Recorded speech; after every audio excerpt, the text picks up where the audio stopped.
அன்பே சிவம் அன்பே. இங்கே பாருங்கள், பன்னீர் பூக்கள், கொத்து கொத்தா பூக்கள். இது வந்து நான் இப்போ காட்டுறேன் பாருங்கள், பூக்களைன்னு சொன்னேன்ல, அந்த செடியும் பாருங்கள் அவ்வளோ அழகாக. இப்போ பன்னீர் சீசன் பூவா இல்லை ஆனால் பார்த்தீங்களா எவ்வளோ பூன்னு. ஒரு செடியிலே அவ்வளோ பூ.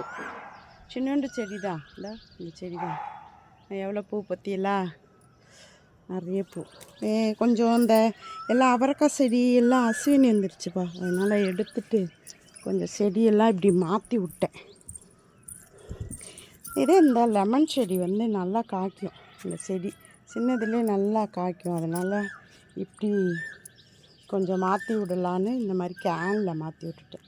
இதோ இந்த மாதிரி இப்போ நல்லா இது பண்ணுது. கீழே கூட காய்க்கும் நல்லா. இப்போதான் நிறைய பிஞ்சு விட்டுருக்கு.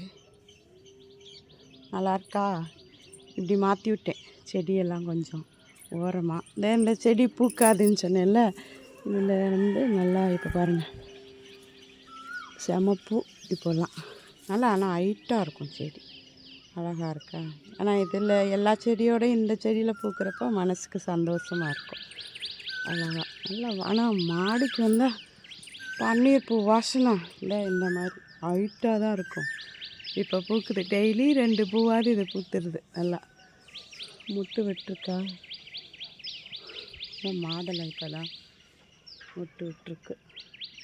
தண்ணி ஊற்றலான்னு வந்தேன், சரி இன்றைக்கி ஒரு வீடியோ போடலாம். கத்திரிக்காய் செடியெல்லாம் இங்கேயே வச்சு விட்டாச்சு, இந்த பக்கம் வச்சு விட்டாச்சு. வெள்ளை கத்திரிக்காய், அவரைக்காய் செடியெல்லாம் அஸ்வினி வந்துருச்சு, அதனால் அது பறித்து விட்டாச்சு. இதை பற்றிலாம் எலி தான் வந்து சாப்பிட்டுட்டு போயிடும். இந்த பக்கம் வச்சு விட்டுட்டேன், நிறைய பறிக்கலைப்பா.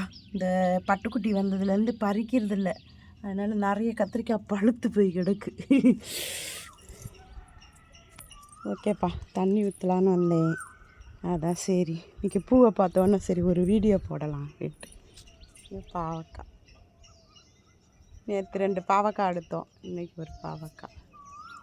ஓகேப்பா, அன்பே சிவம், நன்றி.